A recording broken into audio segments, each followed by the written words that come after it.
ام حسبتم ان تدخلوا الجنہ، کہا تم سمجھتے ہو کہ جنت میں یوں ہی چلے جائیں گے؟ تم سے قبل جو لوگ تھے انہیں جھنجھوڑ کے رکھ دیا گیا، یہاں تک کہ وقت کا جو نبی تھا وہ بھی پکار اٹھا مالک تیری مدد کب آئے گی؟ تو پھر ہم نے کہا بس اللہ کی مدد آیا چاہ رہے۔ تو اللہ تعالیٰ نے ابتلا رکھی ہوئی ہے ہر ایک کے لیے، یہ نہیں ہو سکتا کہ اس دنیا میں آئیں اور ابتلا کے بغیر ہی گزر جائیں۔ کوئی آدمی ایسے ہی گزر جائے، ایسے نہیں ہو سکتا، ابتلا سے اس کو گزرنا پڑے گا جیسے بھی گزرے۔ اللہ مال دے کے بھی آزماتا ہے اور غربت دے کے بھی آزماتا ہے، یہ دونوں آزمائشیں ہیں اس کی۔ کبھی صحت دے کے آزماتا ہے، کبھی بیماری دے کے آزماتا ہے، کبھی فراغت دے کے آزماتا ہے، کبھی مصروفیت سے آزماتا ہے، کبھی بھوک سے آزماتا ہے، کبھی انواع و اقسام کے کھانے فراواں دے دیتا ہے، اب آزمائش ہوتی ہے۔ تو آزمائش تو ہے۔ اور حضور علیہ السلام سے حضرت ابو سعید خدری رضی اللہ تعالیٰ عنہ ملنے گئے تو آقا کریم علیہ السلام بخار میں مبتلا تھے، حضور کے اوپر لحاف تھا، کمبل تھا، تو انہوں نے کمبل کے اوپر ہاتھ رکھا تو بخار کی گرمی، جو جسم گرم ہو جاتا ہے بخار سے، وہ گرمی کمبل کے اوپر سے محسوس کی۔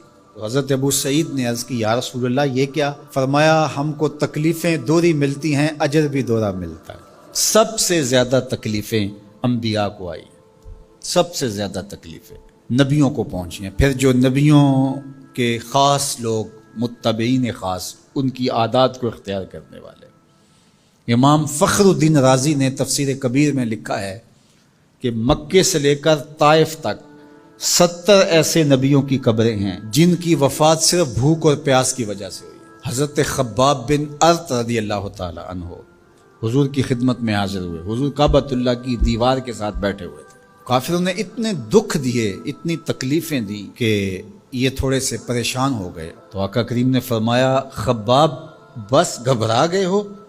تم سے قبل ایسے لوگ بھی گزرے ہیں جس کے جسموں کو لوہے کی کنگھیوں سے چیرا گیا، حتیٰ کہ ان لوہے کی کنگھیوں کے دندانے کے نشان ان کی ہڈیوں پہ پڑے، ان کی لکیریں ان کی ہڈیوں پہ آئیں اور یوں لوہے کی کنگھیوں سے ان کی بوٹیاں نوچی گئی اور ان کو کہا گیا دین کو چھوڑ دو۔ انہوں نے کہا جو کرنا ہے کر لو، ہم دین کو نہیں چھوڑ سکتے۔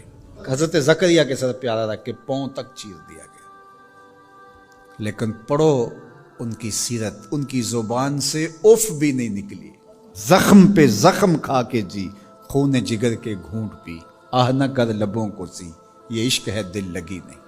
تو خوشی ملے تو تب بھی اور غم ملے تو تب بھی، جو دائرے میں رہتے ہیں وہی کامیاب اور بامراد ہیں۔ ظفر اسے آدمی نہ جانیے چاہے جتنا بھی ہو صاحب فہم و ذکا، ظفر اسے آدمی نہ جانیے چاہے جتنا بھی ہو صاحب فہم و ذکا، جسے عیش میں یاد خدا نہ رہی، جسے تیش میں خوف خدا نہ رہا۔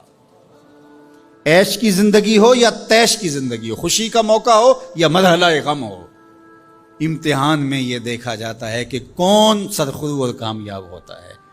تو یہ زندگی امتحان گاہ ہے، کبھی مال کی فراوانی امتحان، کبھی غربت امتحان، کبھی پھلوں کی کثرت امتحان، کبھی پھلوں کا لٹ جانا امتحان، کبھی اولاد کی کثرت اور فرما بردار اولاد نصیب ہو جانا یہ امتحان، اور کبھی اولاد کا مر جانا یا نافرمان نکمی اور آوارہ اولاد پلے پڑ جانا یہ امتحان۔